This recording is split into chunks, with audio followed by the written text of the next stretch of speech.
What's your routine look like? How do you practically try to make sure that you get good night's sleep at night? What's that look like for you?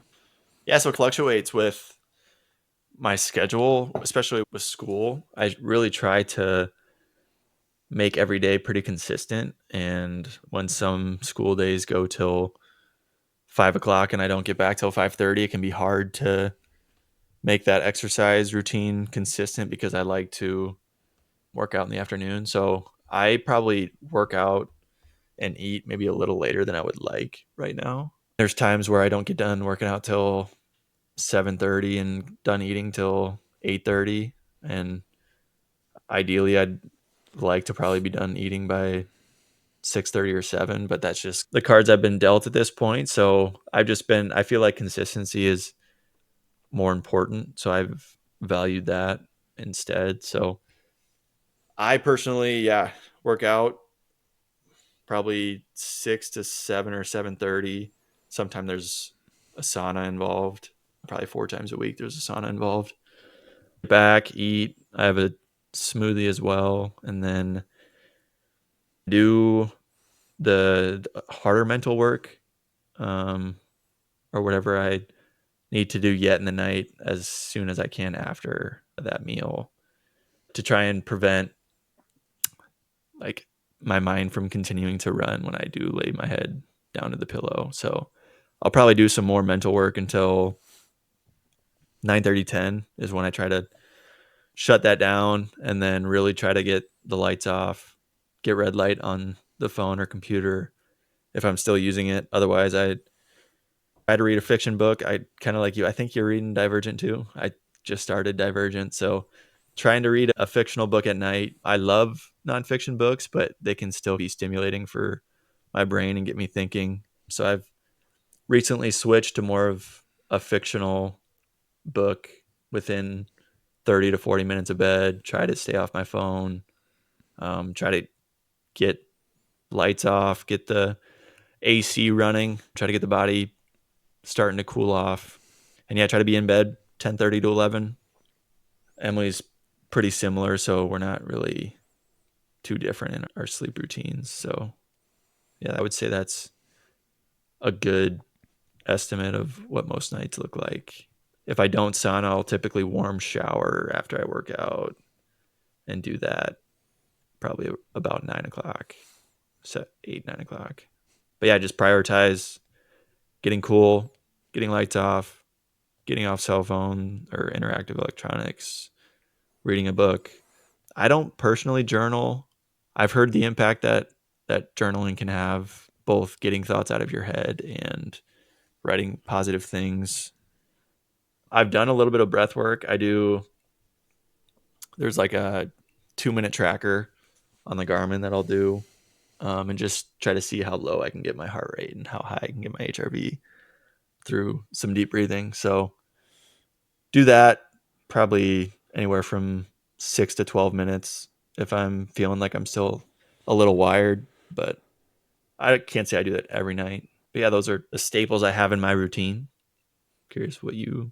What's your sleeping heart rate before we move on? Since if it's what, like high 30s, low 40s regular? I would say that. So that's more of what my resting is at night. So like Okay. last night it was 41 because I worked out a little later and it was pretty intense. So that's on the higher side. Earlier this week it was like 36, 37.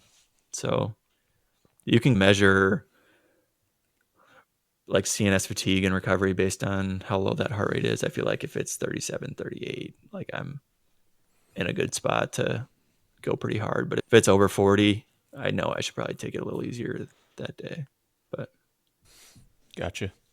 Yeah, for me, some similar, some different, and there's a lot that goes into it. Some of it's directly to impact sleep, and some of it's just a lifestyle thing that in turn also helps improve quality of sleep. So sleep's so important to me. The routine starts as soon as I wake up, getting that morning sunlight, baby. I think that's helpful, whether it's sunlight or I have my little light therapy lamp, doing that in the morning while I read the Bible or journal, whatever, doing that for 30 minutes or sun for 10 minutes. I think it's pretty similar, but just helping setting the circadian rhythm. Obviously, it makes sense, but making a priority. So light during the day and darkness during the night. So for me, that's starting with light pretty much as soon as I wake up, getting light in the eyes, and then sticking with light. Just make sure getting more towards darkness, turning the lights off towards the end of the night as it aligns with what's going on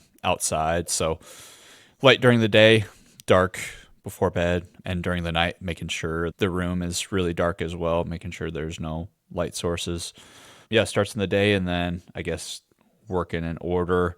What I've hit on this before, but no longer eating after 6:30 p.m. So going to sleep at least 3 or 4 hours fasted. I didn't necessarily do that to improve my sleep, but I've seen it improve my sleep pretty drastically just because, like I said, I used to get a little protein source and something else right before bed, and I think that did. Meathead. What? I said meathead. Yeah, yeah. You know how it is. So yeah, I would do that right before bed, and that kind of started with college, and that just carried on beyond with training every day. I can't go 8 hours without protein. I gotta get it in the system. But yeah, that's definitely been good for me, and it's the same as the light. So eat while it's light outside, and don't eat while it's dark outside. So that's been helpful for me. Going to sleep fasted, don't have any blood flowing to the stomach or anything, or worrying about digestion. Body's in a relaxed state, heart rate's lowered, so it can just fall asleep quicker. So that's been helpful as well. Caffeine, usually I take quite a bit, but I also take it all at once in the morning before I work out. So I don't have any caffeine past 7 a.m. pretty much. So that I've found that plus a good workout just carries me through the day. So I don't really feel the need to take anything else beyond that. And so caffeine has like a longer half-life, so it can last up to 12 hours in your system, I think. So if you're taking it past noon, I feel like that can negatively affect your sleep. So Yeah. I found it helpful to, again, not why I do it directly, but it's been helpful that I don't have caffeine lingering in the system late in the day because, yeah, college, when we would train in the afternoon, if I took caffeine late in the day, like sleep out the window, it's not happening. So that's been helpful for me as well. Other things, I would say getting closer to bedtime. For me, we hit on like blue light, phone, and TV, and I try to stay off my phone, but I'll watch a show every night. Watching Severance right now, really good show. But that's kind of a way of shutting my mind off from the day. Again, it's like reading. Just take yourself into a fictional world and shut the mind off, and that's my way of decompressing. So I'll watch a show every night and then transition that into, like you hit on, nonfiction reading. And sometimes I don't even get that in. Like I'll sometimes feel myself falling asleep at the end of the show. It's like, all right, let's just carry this into a good night's sleep. But if I still feel somewhat awake after that, just read for 15 minutes, call it good. Reading the third Divergent series right now, and thinking maybe Chronicles of Narnia next, but we'll see. I want to read Louis' book as well, Fast Walk. So probably read that next. But yeah, that's my way of shutting the mind off before bed. And then I don't know if I'm missing anything else. I would say just comfortable, staying off the phone, cool room, nice and dark. And then I've also been doing the mouth tape, the Ashton Hall. Do you even know who Ashton Hall is? You're not a big social media guy. I don't know Ashton Hall. I have heard of mouth taping though. Okay. He's gone famous for his morning routine and night routine, so maybe you can look it up after. But he does the little mouth tape, but I was doing it before him, so we'll just say he got it from me. But I've been doing that more because obviously nasal breathing is a good thing, and I know I haven't quite mastered the nasal breathing while I sleep because I can't exactly control that in the current stage. Maybe someday I'll just be able to do it. But so I've been doing the mouth tape and breathing through the nose, and I've just noticed it's like deeper sleep, lower breathing rate, heart rate is definitely lower while breathing through the nose during the night. And I'm not an expert, but I would assume a lower heart rate while you're sleeping, while you're calm, is probably a good thing. So that's been something I've been trying. I've probably been doing that for month or two, and I like it. There's some tapes that are designed specifically for that, but I'm cheap, so I found some knockoff version that works for me. Hurts the mustache hairs a little bit taking it off, but yeah, just force you to breathe through the nose and get some deeper and more quality sleep. So I've enjoyed that. Maybe not for everyone, but I think Huberman had a nice episode on that, just talking about sleep and mouth tape. But I don't need to go too deep into the benefits, but that's been something I'm trying. But again, a long-winded answer, but again, like we said, it's important to us. So I think just taking the steps you can to make sure it's quality sleep. And I'm not perfect with all those things all the time, but more often than not, that's baked into the routine, and that usually leads to a good night's sleep. And again, like I said, I probably average 7 hours, 45 minutes of sleep a night, and my awake time is less than 10 minutes on average. So it's quality and a good duration. And again, it just leads me to higher quality sleep because, yeah, I've definitely had stages of life where it hasn't been that quality. Maybe set a time 8 hours, but only getting 7 hours of sleep just because I haven't done the things I need to make sure I'm sleeping well at night. So that's how I personally like to approach it. I should also hit on the magnesium and L-theanine too, since I brought that up. I've been doing that for probably 2 years now. Pretty well studied, pretty safe. Again, maybe not for everyone, but magnesium kind of, as I understand it, a stress reliever and helps. Some people take it for mental health and like depression, but just helps with relieve stress and gets you in that rested state. And then L-theanine, I actually take it before workouts too, but great before sleep. Like for workouts, kind of caffeine can leave you scattered all over the place, but L-theanine kind of centers you and keep you focused and shuts off the outside noise. And it's the same for sleep, shuts off the outside noise and gets you dialed in. So I take 400 milligrams of magnesium. Which kind is it? Is it glycinate? Probably. It's probably glycinate. I think that's the best one it's for either sleep. that or L3 and 8.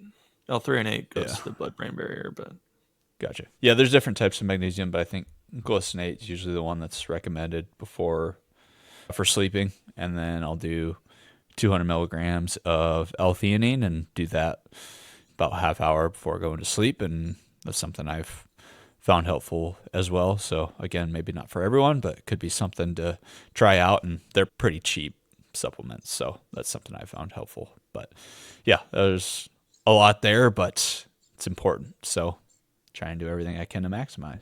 But have you read anything else with Breath? that? Have you read What's that? Breath by James Nestor? The I've book. not.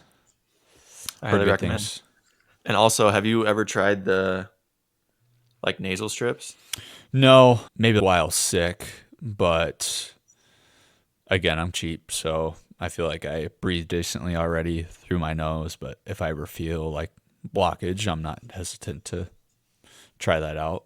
But yeah, I think those are effective. Ashton Hall uses those as well. Nice. Yeah, I didn't go through my morning, but a lot of my morning was pretty similar. On days where I don't work out harder, I definitely have caffeine like with my breakfast, so I'm done with it by 8:30 or 9.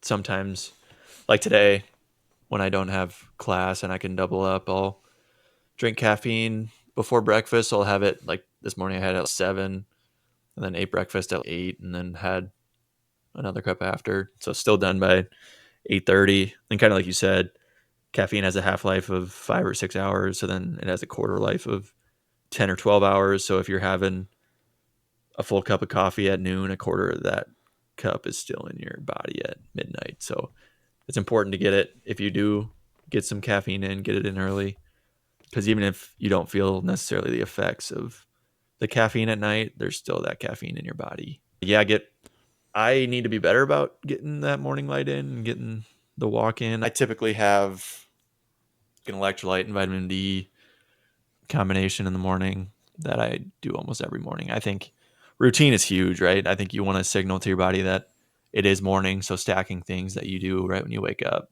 I think lets your circadian rhythm know that it is morning. And whether that's drinking something or eating something or moving or seeing sunlight, it's just triggering your body that, yeah, it's time to wake up, and it's going to help you in the evening whether that's morning suppressing melatonin or evening releasing it. So yeah, I just try to be consistent, try to find a routine, try to get caffeine in early. Yeah, but everything else was pretty similar.